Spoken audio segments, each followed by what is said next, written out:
একটা গল্প হয়তো আমরা অনেকেই শুনেছি। ছোট্ট একটা সংসার, বাবা মা, ছোট ছেলে এবং ছেলেটার দাদা। দাদার অনেক বয়স হয়ে গেছে, কোনো কাজ করার শক্তি নেই, সারাদিন এক বিছানায় পড়ে থাকে।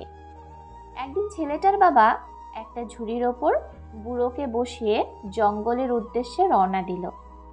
বেশ কিছুদিন যাওয়ার পর ছেলেটা হঠাৎ তার বাবাকে জিজ্ঞেস করলো, বাবা, তুমি দাদুকে ঝুড়িতে করে কোথায় নিয়ে যাচ্ছ? তোমার দাদুকে আমরা এখন জঙ্গলের ভেতর রেখে আসব, বাবা উত্তর দেয়। কেন? ছেলেটা অবাক হয়। কারণ তোমার দাদু তো বুড়ো হয়ে গেছে, কোনো কাজ করতে পারে না, আমাদের কোনো উপকারেও লাগে না, শুধু খায় আর ঘুমায়, কি লাভ তাকে বাসায় রেখে? তাই তাকে আমরা জঙ্গলে রেখে আসতে যাচ্ছি। ও, কিছুক্ষণ কি যেন ভাবে ছোট্ট ছেলেটা, তারপর বলল, ঠিক আছে বাবা, কিন্তু দাদুকে রেখে আসার সময় আমরা কিন্তু অবশ্যই ঝুড়িটা নিয়ে আসব। কেন? একটু অবাক হয় বাবা।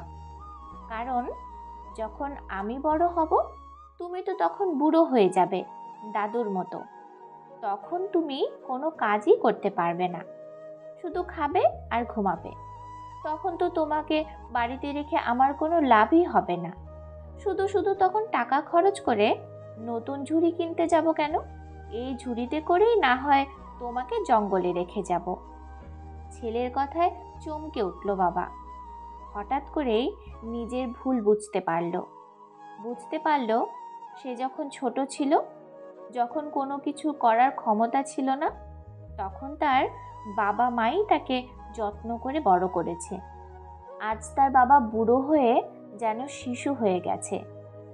ছোটবেলায় যেমন তার বাবা তাকে বুকের মধ্যে আগলে রেখেছিল, এখন তেমনি তার দায়িত্ব হলো তার বাবাকে আগলে রাখা।